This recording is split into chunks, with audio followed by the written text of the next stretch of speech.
In the Gaelic tradition, which is my ancestry, there are stories of a goddess called the Cailleach, the veiled one, the hag of winter. She's said to walk across the earth, spreading her cloak of winter over the ground. And the winter lasts for as long as she has firewood to keep herself warm in her cave. The Cailleach comes on her own schedule, and she leaves when she is ready to. And these stories remind us that as humans, though we can certainly change the climate, there are still important ways that we will never control nature. And darkness is inevitable and out of our control. And so what if, instead of fighting against it, instead of worrying about when the sun will return, what if we learned the lessons that darkness offers to us? What if we offered the darkness our own gifts in return?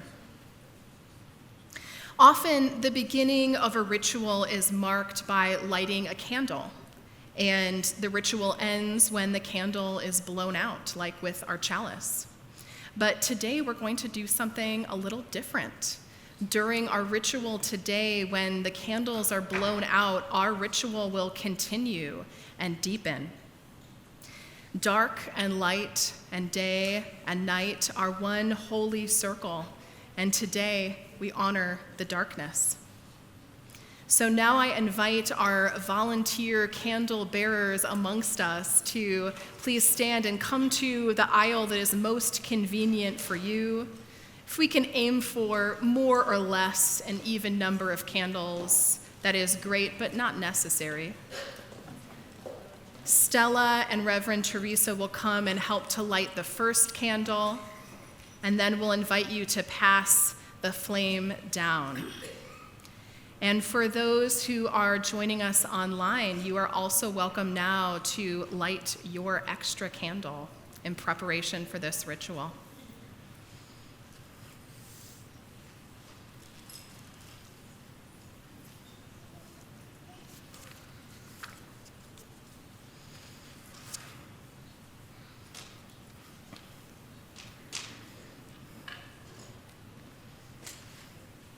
This is the same technique we'll use for Christmas Eve, so you can note what's happening.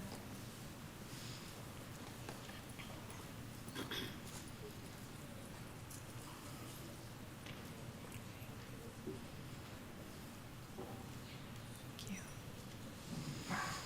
These candles represent the light of outward growth, the outward spiral.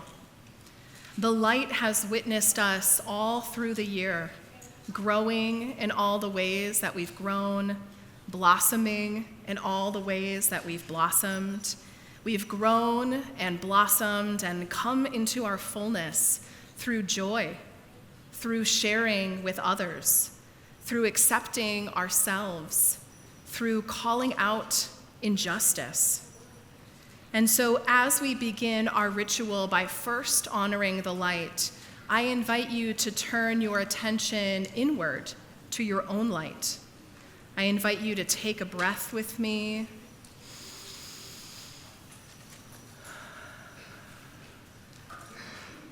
To feel yourself present in this moment. You are welcome to close your eyes or to soften and lower your gaze. And I invite you to reflect. How have you and your people grown and bloomed this year?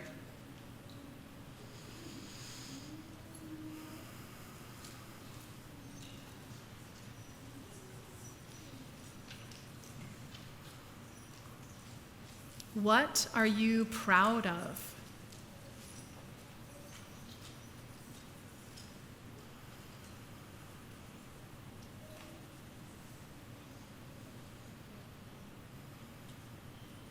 What are you grateful for?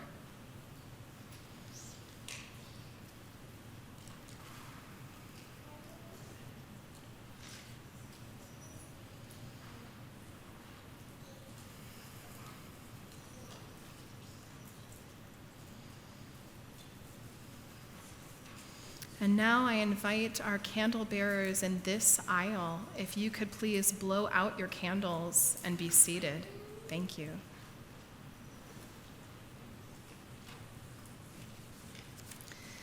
At the end of the summer comes the harvest, the gathering time.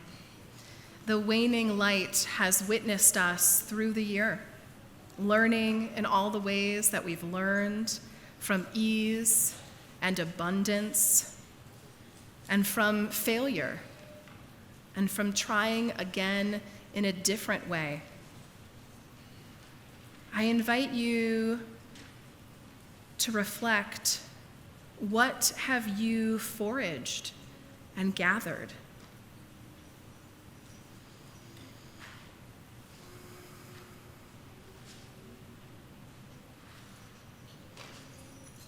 How have you been creative?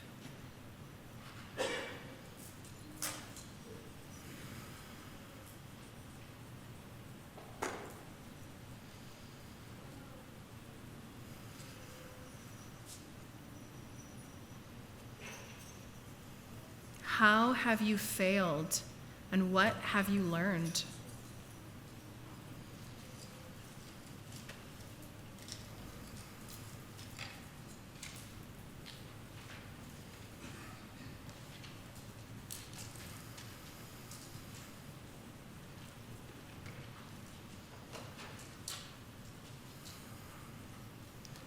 And now I invite our candle bearers in this aisle to please blow out their candles and be seated. Thank you. And to those online, you are welcome to blow out your extra candle as well.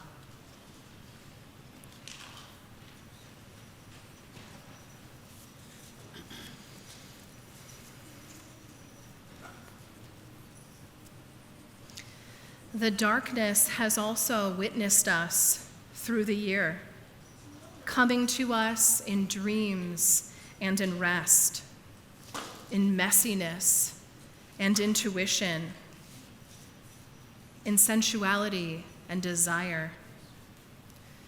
The gifts of darkness are in discernment. To honor the darkness is to walk the inward spiral of discernment, to prune away what no longer serves us, and to make space for new growth. So I invite you to reflect. What no longer serves you?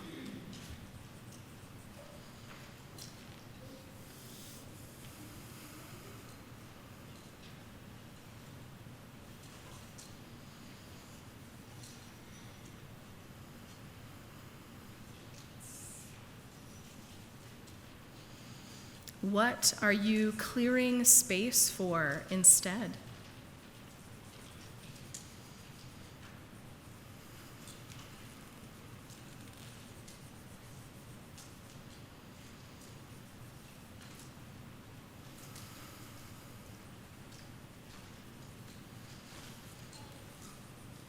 What is possible in this moment for you now, this fixed point?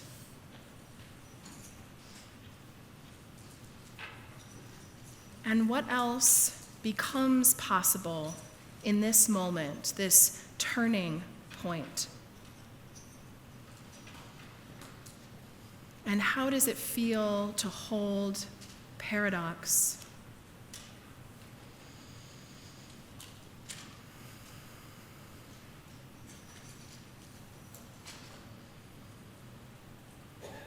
Friends, we do not rush back to the light. We honor the lessons of darkness and give it its proper place. As the sun stands still, we pause to give thanks for the solstice. We know that spring is only possible because of the winter.